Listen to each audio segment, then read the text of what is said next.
Doctor day નિમિત્તે ક્ષત્રિય સમાજની વાડી ખાતે મેડિકલ ચેકઅપ કેમ્પ યોજવામાં આવ્યો.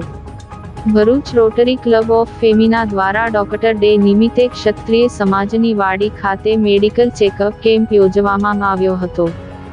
તારીખ 1 જુલાઈ 2024ને ડોક્ટર ડેની ઉજવણી કરવામાં આવે છે, જે અંતર્ગત રોટરી ક્લબ ઓફ ફેમિના દ્વારા ડોક્ટર હિમાંશુ વંજાના સહયોગથી મેડિકલ ચેકઅપ કેમ્પ યોજવામાં આવ્યો. કેમ્પમાં ડાયાબિટીસ, હિમોગ્લોબિન તેમજ બ્લડ પ્રેશરનું ચેકઅપ કરવામાં આવ્યા હતા. કેમ્પમાં અંદાજિત 100 જેટલા લોકોએ કેમ્પનો લાભ લીધો હતો. આ પ્રસંગે ફેમિના પ્રમુખ Samina Gundarwala, assistant governor Rotarian Mitesh Shah, event chairman Surbhiben Tamakuwala, Femina પૂર્વ પ્રમુખ કીર્તિબેન જોશી, ડોક્ટર વંદના શેઠી સહિતનાઓએ ઉપસ્થિત રહી કેમ્પને સફળ બનાવ્યો હતો.